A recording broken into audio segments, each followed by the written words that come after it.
Claire McCaskill is currently in a fight for her life against a Republican named Josh Hawley in a state Donald Trump won by 20 percentage points. Now, when you look at aggregate polling data, they're currently statistically tied, with Hawley coming out 4 points ahead of her in the most recent poll. So Claire McCaskill is clearly terrified, and for good reason. It very well may be the case that she won't hold on to that seat. Now, the question is, what is she doing in order to make sure that she holds strong and she beats this insurgent Republican challenger? Well, she's choosing herself to go full Republican.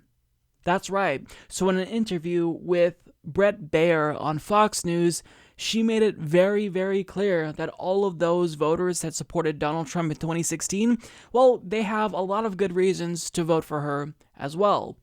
And throughout the course of this interview, you're going to see that it was downright cringeworthy, because the extent to which she was pandering, it honestly gave me this visceral, physical almost reaction to where I felt embarrassed for her, because you could just, the desperation was palpable in that room, I'm sure.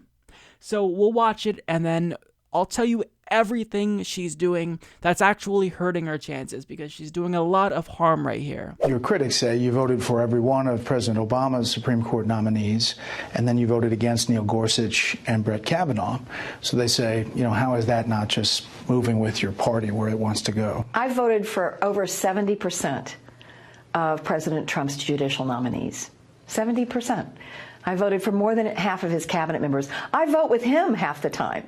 He signed 38 of my bills into law. That doesn't sound like, to me, somebody who is knee-jerk. Some of my colleagues are knee-jerk against the president.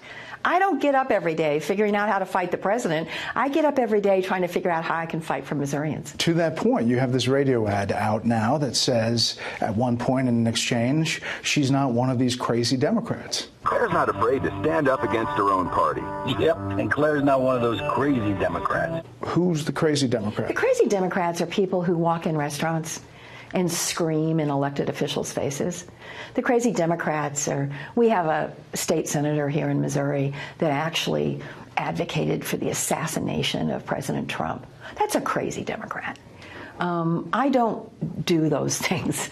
I am not somebody who thinks that we should ever be uncivil.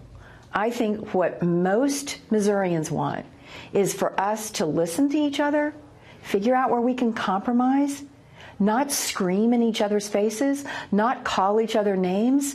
So I'm really talking about civility here. I'm talking about being polite, having good manners. Well, just to be clear, there's not another crazy Democrat in the Senate.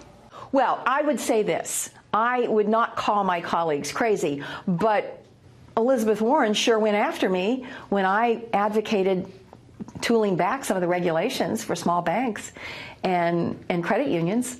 I certainly disagree with Bernie Sanders on a bunch of stuff. So I'm not afraid. I've done those kinds of things which do separate me, I think, from some of the knee-jerk folks that just are against the president no matter what. So that was absolutely pathetic. Not only did she attack fellow Democrats as a Democrat herself, and she attacked them in the stupidest way possible, right? Because I'm very critical of Democrats myself, but if you're going to attack them, you've got to come with the substance. But she had none of that. And also, she made it clear that she's going to bow to Republicans. And she boasted about her pro-Trump voting record. She said, I voted for 70% of President Trump's judicial nominees. I voted for more than half of his cabinet. I vote with him half the time. Now, understand that after previously stumping for Hillary Clinton and acting as a surrogate for Hillary Clinton and attacking Donald Trump, it looks kind of ridiculous that you're now bragging about how close you are and similar you are to Donald Trump. Now the question is, what would possess Claire McCaskill to suddenly boast about how her and Donald Trump are basically best buddies? Did she have a change of heart? Well, no, it all comes down to strategy. And I think this is really the absence of strategy, but in her mind, this is what she feels she has to do in order to win. In touting her voting record and how much she votes with Trump, she thinks she's giving Trump supporters a reason to vote for her and support her in this election, but all she's doing in reality is giving her own base fewer reasons to come out and support her. Because if you're a liberal and your senator is telling you that the difference between her and a Republican is very slim, that's going to demoralize your own base. And she thinks that telling Trump supporters that she votes with him 50% of the time is somehow going to win them over. They don't want you, Claire McCaskill. When you tell them that you're voting with Trump 50% of the time, they're going to say, I want someone who's going to vote with him 100% of the time. So those people are unwinnable. You're not going to win over Donald Trump supporters.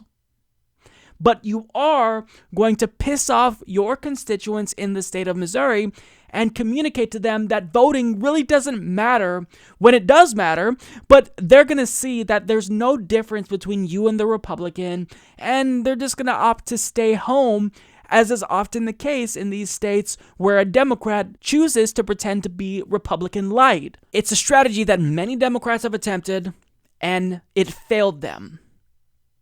Look back to the last midterm election in 2014. We had Allison Lundergan Grimes running against Mitch McConnell, and she was, running these ads with her shooting a gun. She pretended to be a Republican. She wouldn't even admit that she voted for Obama in 2012.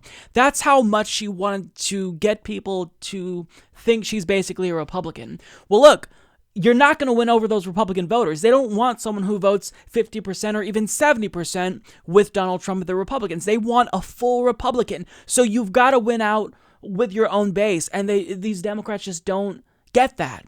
Now, she talks about, quote, crazy Democrats. And this to me was probably the dumbest thing I've ever heard a Democrat do in an election, because she bought into the Republican Party's framing. She promoted this idea in a radio ad, an actual ad she ran, which is just absurd to me, that Democrats are inherently crazy, and really it's the Republicans who are the reasonable party. They're the ones who are reasonable, and she's not like these crazy Democrats. And think about this, even if you're trying to separate yourself from what you call crazy Democrats, you're still shooting yourself in the foot because you're a Democrat yourself, dummy. If you tell voters that some Democrats are crazy, but you're also still simultaneously a Democrat, then aren't they going to think, well, if Democrats are crazy and Claire McCaskill's a Democrat, well, therefore, I would deduce that she's also crazy as well. I mean, what kind of a strategy is this? It's like me saying, I don't support some of these crazy progressives. Well, you're admitting that some progressives are crazy in that instance, and you're bringing down the image collectively of progressives. But she's doing this on a party level. It makes no sense. It's such a stupid strategy. Like, I'm absolutely baffled. Like, this is mind-boggling. What an absurd thing to say. Now, what is a crazy Democrat to Claire McCaskill? She kind of elaborates on this. Quote, crazy Democrats are people who walk in restaurants and scream in elected officials' faces. And also a crazy Democrat, she states, we have a state senator here in Missouri that actually advocated for the assassination of President Trump. That's a crazy Democrat. Now, first and foremost, let me just point out how disgusting that false equivalence is, because what you're equating is violence or a desire for violence with protesters. Like it or not, people who are screaming at people like Mitch McConnell and Ted Cruz at restaurants, the reason why they're doing that is because they have no other way to reach their senators. They don't return phone calls. They don't return emails. They don't do town halls. So what are you supposed to do if the person who is representing you isn't representing you and you need to let them know that they're failing at their job? Well, if you see them in public, you confront them. You're their boss. If you're a voter, you are the boss. We pay your bills, Claire McCaskill. We are your boss. And like any boss does, if a subordinate is not going to listen, then you have to punish them. That's all that's taking place. That's democracy. Protesting is part of democracy.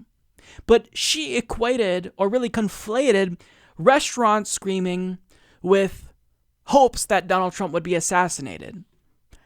Unbelievable. That's pathetic. You're buying into this mob idea that Republicans are promoting. She's essentially doing what Fox News has been trying to do in painting Democrats as a mob. Meanwhile, we have Donald Trump supporters sending bombs to Democrats. We have a right-winger do a terrorist attack on a synagogue, but yet she's buying into the framing, oh, it's these crazy Democrats, left-wingers are the ones who are really crazy.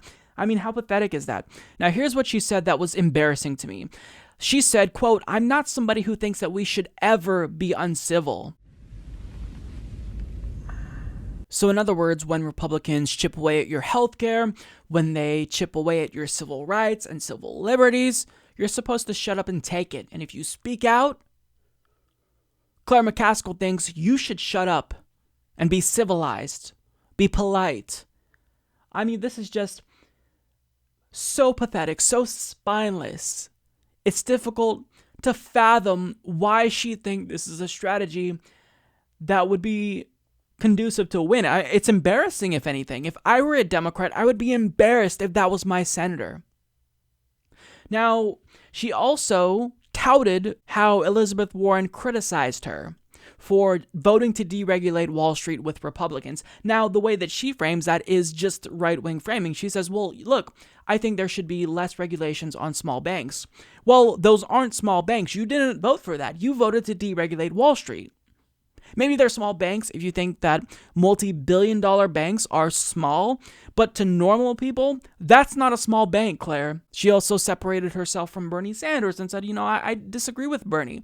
She's really going to great lengths here to distance herself from the left, and really the only two senators in the Democratic Party that actually give a damn. So now after seeing what was basically just a disgraceful interview, you'd think it couldn't possibly get any worse than that, right? What she said there, I mean, that's disgusting. That's the bottom of the barrel right there for a Democrat, right? No, it actually gets a lot worse because the issue of immigration came up and she essentially interrupted Bret Baier as he was asking the question to make it clear how much she agrees with Donald Trump. The other issue that's being talked about, obviously because the president is about immigration. Sure. So this caravan is getting a lot of attention. It's Stop coming. them at the border. And what do you do? When they get to the border, what do you do? I think the president has to use every tool he has at his disposal, and I'm 100% back him up on that. Whether it is turning them back, because we are not equipped to handle that many asylum claims into our system. And by the way, that's one of the issues here. We've got to surge and use technology to address when somebody comes across the border and they ask us for asylum. The law says we need to hear them, but we're waiting way too long to hear it. We need to hear them right away. So I do not want our borders overrun, and I support the president's efforts to make sure they're not. That was just unbelievable. Wow. So essentially, this is what Claire McCaskill's response is in a nutshell. How do you do, fellow Republicans? So getting back to the clip, it's clear she's going out of her way to make it clear that she agrees with Donald Trump, because disagreeing with Donald Trump on the issue of immigration, I mean, if there's anything you can do to piss off his base, it's that. So she knows this. She's aware of this fact, and she's trying to make it very, very clear she supports the president when it comes to immigration. And it doesn't matter how unbelievably cruel our stance towards immigrants has become over the years. She sides with the far-right president here. I mean, this is just so disgusting. And you'd think, again, it's not going to get worse than that, right? Pace yourself. It gets a lot worse. And really, it doesn't necessarily get worse in terms of policy, but she just made a complete fool of herself. So we all know Claire McCaskill was one of the loudest cheerleaders for Hillary Clinton back in 2016. Well, in this next clip, Brett's going to ask her whether or not she regrets voting for Hillary Clinton. Watch what she says about this. You're not even going to believe it, because I couldn't believe this. Do you regret supporting Hillary Clinton in 2016? That's a hard question. Obviously my state disagreed with me on that. I thought she was certainly had the breadth and depth of experience that qualified her. But I'd rather look forward and not backward. And my only request of the president is that I think we should not make the press the enemy, and I think the truth matters. Amazing. I've got nothing. I'm speechless. Her answer was, that's a hard question when asked whether or not she regrets voting for Hillary Clinton or supporting Hillary Clinton. What? So, are you honestly trying to imply that maybe you should have supported Donald Trump? The only thing you could take away from that if you're a liberal is, oh, well, maybe she realizes that Hillary Clinton, she just wasn't the best candidate. Maybe she should have supported Bernie Sanders instead. Well, actually, she wasn't a big fan of Bernie Sanders. If you go back to the primary, here's what she had to say about him on Morning Joe on MSNBC. Any other candidate that had the numbers that Hillary Clinton had right now would be, talked about as absolutely untouchable, and all of a sudden, oh, Bernie. I think I think Bernie is too liberal to gather enough votes in this country to become president, and I think Hillary Clinton is going to be a fantastic president. That person wants you to believe that maybe it's the case that she regrets supporting Hillary Clinton in 2016. I mean, this is embarrassing. Way to waver on your principles. I mean, I didn't support Hillary Clinton. I don't like Hillary Clinton. But I'd at least respect someone like Claire McCaskill more if she stuck to her guns and said, no, I still support Hillary Clinton. That was the right decision. But that's just embarrassing. Here's the problem with Claire McCaskill. She has no soul. There's no driving political ideology behind her strategy for this campaign. All she does is she tries to figure out which way the wind is blowing. Oh, it's going left, we'll go there. Oh, it's going right, we'll head that way then. That's all that she's doing. That's Claire McCaskill in essence. And if you recall, after the 2016 election, when it was clear that all the momentum within the Democratic Party was with progressives and Bernie Sanders, she directly reached out to Bernie Sanders supporters and said this in a quote, "All of you who are Bernie supporters, I need you, I want to talk to you, I want you to be part of our effort." Now, what was the response from progressives when she reached out to us? We essentially laughed in her face. We all collectively kind of just made fun of her, because if you're going to try to reach out to a particular voting group, you've got to come with the policy. But instead, she brought us this sob story and expected it to resonate with us. Look, I'm in trouble, so I need your help. Well, if you wanted our help, here's a couple of things you could do. You can immediately call to end all the wars. You can sign on to Bernie Sanders' Medicare for All bill. But she didn't do anything with regard to policy.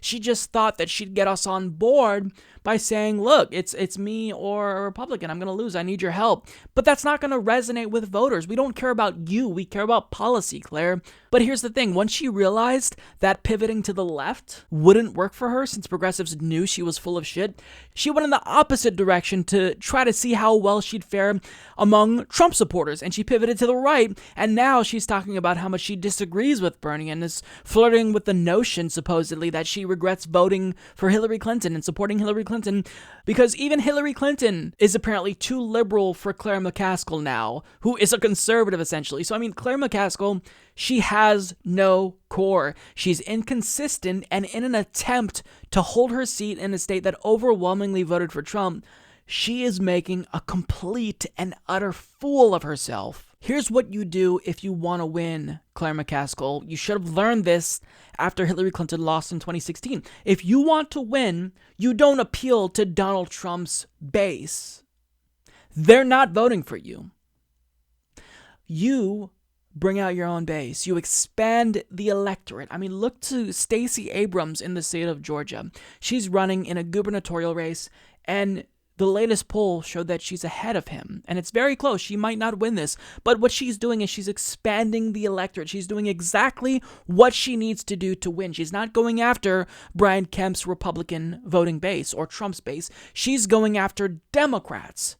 You win over your own people. You get them to come out and support you. That's how you win. Now, to be fair, it is the case that Georgia went to Trump by only a 5-point margin, whereas Missouri went to Trump by 20 points. So, I mean, maybe it's the case that this race is not winnable. Maybe Claire McCaskill couldn't do anything to win this race. But the point is, if you want to win, if you're truly vested in maintaining that seat and making sure that seat doesn't go red, the strategy you need to do is to get your base excited. And you're not going to excite them by flirting with the opposite party's base who will never support you anyway. So look, either way, this is going to be a really close race, and Claire McCaskill, she might not be able to pull this one off. She might actually lose. And if she does, that'll be specifically because of her own doing. It'll be precisely because of her strategic incompetence and lack of ideological cohesion. Support this podcast by becoming a patron at patreon.com/Humanist Report.